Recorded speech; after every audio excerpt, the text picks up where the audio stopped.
आपके साथ अक्सर ऐसा हुआ होगा कि आप कोई चीज़ गूगल में सर्च करते हैं, कोई भी सामान हो गूगल में सर्च करते हैं, या कभी अमेजोन फ्लिपकार्ट ऐसी किसी ई कॉमर्स साइट में जाके सर्च करते हैं। उसके बाद वही सामान, वही चीज़ें आपको, आप किसी और वेबसाइट में जाते हैं, वही एडवर्टाइजमेंट के तौर पे, आपके मोबाइल के तौर पे आपको दिखने लगती हैं। क्या है ये दोस्तों? ये है मॉडर्न एज मार्केटिंग, जिसे हम टारगेट मार्केटिंग भी कहते हैं।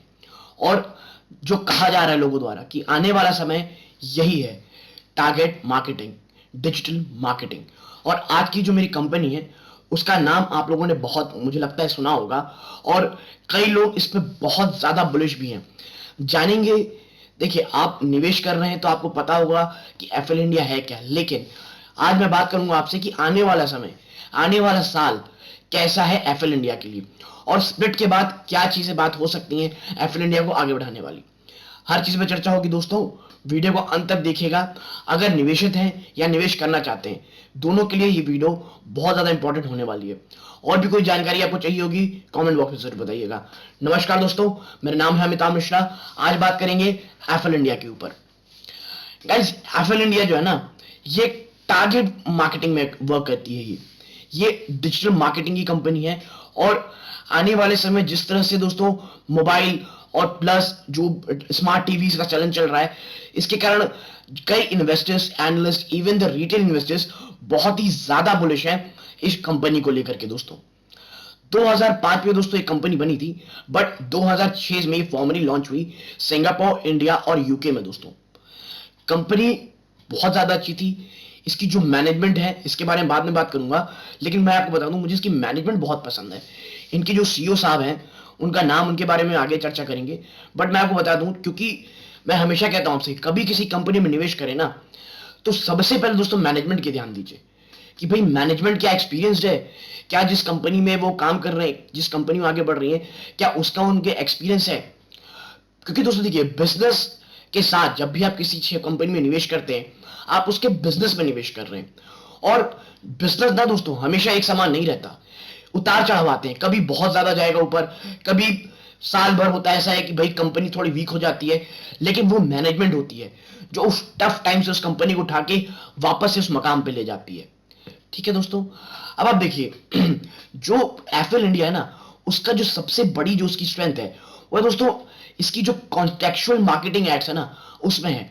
ठीक है, अभी कॉन्टेक्चुअल मार्केटिंग क्या होती है दोस्तों? देखिए, जो कंटेंट आपने, देखिए मान लीजिए मैं आपसे कहता हूं, आप भाई, ये आप मेरा चैनल देख रहे हैं, अब मतलब आपको इन्वेस्टमेंट, आपको स्टॉक मार्केट, इस पे बहुत ज्यादा पसंद है।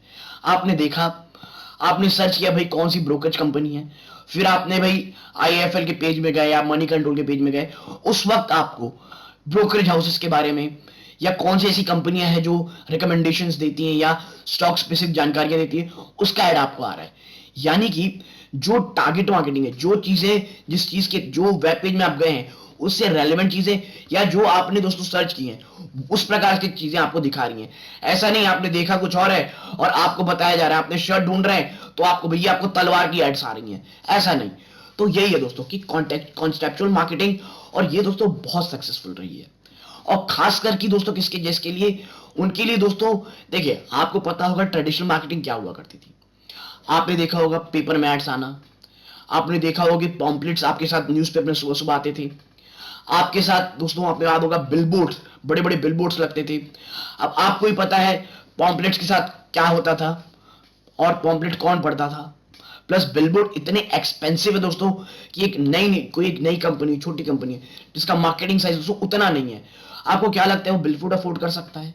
और अगर वो बिलबोर्ड अफोर्ड कर भी ले, तो उसने तो अपनी सारी पैसे जो इन्वेस्टमेंट थी वो तो मार्केटिंग में लगा दी। इसीलिए दोस्तों, जो आप, अगर आप फर्नीचर बेचना चाहते हैं तो आप उन्हीं को अपना जो एड है दिखाना चाहेंगे भाई, जो फर्नीचर सर्च करे हो, जिन्हें फर्नीचर पसंद हो या लेने की सोच रहे हो। तो ऐसे में दोस्तों डिजिटल मार्केटिंग आती है, और FL India is one of the greatest company दोस्तों। और मैं वन ऑफ द ग्रेटेस्ट बोल रहा हूं कि जिस तरह से इसका मैनेजमेंट भूखा दिखता है ना मेरे को, इसने जिस तरह से एक्विजिशंस किए, मैं आपके साथ आगे चर्चा करूंगा। तो दोस्तों उसी लिए सबसे अच्छी चीज एफएल इंडिया, देखिए एक टेक्नोलॉजी कंपनी के साथ जो मैं कहता हूं क्या चीज है, इनोवेटिव होनी चाहिए वो कंपनी। उस कंपनी को पता होना चाहिए कि आने वाले समय में we are a technology company, so we have to evolve each and every single time.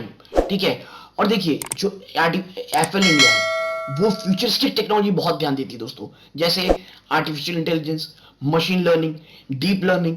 ये ऐसी टेक्नोलॉजी दोस्तों जो आने वाले समय में मार्केटिंग की दुनिया बदलने वाली है, और बदलने क्या वाली, लगभग बदल ही रही है। आपको पता होगा, आप डे टू डे लाइफ में वो एक्सपीरियंस भी करते हैं। और एफएल इंडिया दोस्तों मोबाइल मार्केटिंग, जो मोबाइल एडवर्टाइजमेंट आप देखते हैं, उसमें कुछ कहते हैं दोस्तों लीडिंग कंपनीज हैं, वर्ल्ड की लीडिंग कंपनीज में से एक है। ठीक है, और आप देखिए, जो मैं आपको बताऊं, जो एफएल इंडिया है, ये मुझे भी इसीलिए पसंद है क्योंकि इन्हें पता है कि भाई वी आर टेक्नोलॉजी कंपनी, तो हमें ना भैया कि हमें हमेशा वॉल्व करना पड़ेगा। और इसका बिजनेस मॉडल क्या है दोस्तों, देखिए ये दो तरह से बिजनेस काम करती है। एक है कंज्यूमर प्लेटफॉर्म सेगमेंट, दूसरा है एंटरप्राइज प्लेटफॉर्म सेगमेंट। और मैं बता दूं आपको, जो कंज्यूमर प्लेटफॉर्म सेगमेंट है ना, वो है दोस्तों वो ब्रांड्स की हेल्प करता है मोबाइल एडवर्टाइजमेंट में, मोबाइल एड्स में, और नए नए कंज्यूमर का एक्वायर करने की। यानी मेनली मान लीजिए जो मोबाइल जो डिजिटल मार्केटिंग का सेगमेंट है, वो इनकी किसके अंदर आता है, कंज्यूमर प्लेटफॉर्म के अंदर। नेक्स्ट क्या है, एंटरप्राइज प्लेटफॉर्म सेगमेंट। इसमें क्या होगा दोस्तों, इसमें आप देख रहे होंगे मोबाइल ऐप डेवलपमेंट करना, वेबसाइट डेवलपमेंट करना, बट ये इनका बहुत ही कम है। अगर आप इनके रेवेन्यू स्ट्रक्चर देखेंगे तो लगभग 97%, हाँ दोस्तों 97% का आता है कंज्यूमर प्लेटफॉर्म सेगमेंट से। और what is consumer platform segment दोस्तों, ये आप मान के चलिए, मैंने आपसे जो पहले का जो मार्केटिंग है, जो कंज्यूमर को दोस्तों ब्रांड की हेल्प करना है, जैसे आपने देखा होगा मिंत्रा के जो सेल आती है, तो आपके मोबाइल एडवर्टाइज, आपके मोबाइल में आते हैं एड्स, तो ये सब काम जो है ना, ये किसके अंदर का आता है दोस्तों, कंज्यूमर प्लेटफॉर्म के अंदर। और जो वेबसाइट डेवलपमेंट करना, मोबाइल ऐप डेवलपमेंट करना, ये आता है एंटरप्राइज प्लेटफॉर्म के अंदर। लेकिन सबसे बड़ा चंक और जो मेन इनका बिजनेस है, वो है कंज्यूमर प्लेटफॉर्म, यानी कि मोबाइल एडवर्टाइजमेंट, ब्रांड को नए कस्टमर एक्वायर करने में हेल्प करना। ठीक है दोस्तों, अब आप देखिए, ये कंपनी हो गई इनकी, ये कंपनी हो गई आपकी एफएल इंडिया की, इनका बिजनेस मॉडल हो गया। अब देखिए, अगर आप जान रहे हैं कि भाई ये काम क्या कर रही है, ये काम करे डिजिटल मार्केटिंग में, यानी कि इन्हें दोस्तों क्या करना चाहिए, इनके पास क्या इंफ्रास्ट्रक्चर होना चाहिए, इनको डेटा पॉइंट एनालाइज करने के लिए इनके पास दोस्तों एक तगड़ा एल्गोरिदम होना चाहिए। क्योंकि आपको पता है, मतलब बिलियंस ऑफ टेराबाइट्स दोस्तों, मतलब बहुत महंगा चाहिए, टेराबाइट्स ऑफ डेटा इनको एनालाइज करना है एल्गोरिदम के थ्रू, और वो भी रियल टाइम। ऐसा नहीं कि भैया मैंने अभी सर्च किया है, मान लीजिए वी हैव सर्च्ड लाइक, हमने पैंट शर्ट की है, जीन्स की है सर्च, और मैं अगर एक हफ्ते बाद उसको दिखाऊं ऐड, तो वो कोई काम का नहीं रहेगा। इसलिए हमें क्या चाहिए, रियल टाइम। अगर मैंने अभी सर्च किया तो मुझे 10 मिनट के अंदर दिखना चाहिए।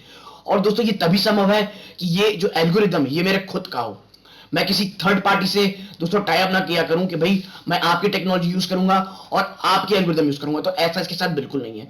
इसके पास खुद की एल्गोरिदमिक दोस्तों सेटअप है, खुद का क्लाउड कंप्यूटिंग दोस्तों पूरा इंफ्रास्ट्रक्चर है, जहां ये खुद के डेटा पॉइंट, डेटा स्टोर करने के लिए, जिसे कहते हैं दोस्तों टेराबाइट्स डेटा है, जिन्हें ये खुद की स्टोर करते हैं। यानी कि दोस्तों देखिए, किसी भी तरीके से थर्ड पार्टी के साथ टाई अप नहीं है इनका। सबसे बड़ी बात दोस्तों, ये पैसे बचाते हैं, कि देखिए आप किसी पार्टी को देंगे, आपको पैसे उन्हें पे करने पड़ेंगे, आपके क्या जाएंगे इसमें, पैसे। तो ये सब चीजों में दोस्तों बहुत ही ज्यादा जबरदस्त तरीके से पैसे सेव करते हैं। कि भाई जो 2020 आया था ना, फाइनेंशियल ईयर 20, इसमें क्या हुआ था, लगभग 2.1 बिलियन दोस्तों इन्होंने डिवाइसेस पहुंचाए थे। मतलब इन्होंने जो एडवर्टाइजमेंट दिखाई थी, वो लगभग 2.1 बिलियन मोबाइल डिवाइसेस में इन्होंने अपनी एडवर्टाइजमेंट दिखाई थी फाइनेंशियल ईयर 20 में दोस्तों। ठीक है, इन्होंने 550 प्लस बिलियन डेटा पॉइंट्स को दोस्तों इन्होंने एनालाइज किया था। ठीक है, अब बात करूंगा इनकी मैनेजमेंट की। और दोस्तों इनकी मैनेजमेंट मुझे बहुत ज्यादा पसंद है।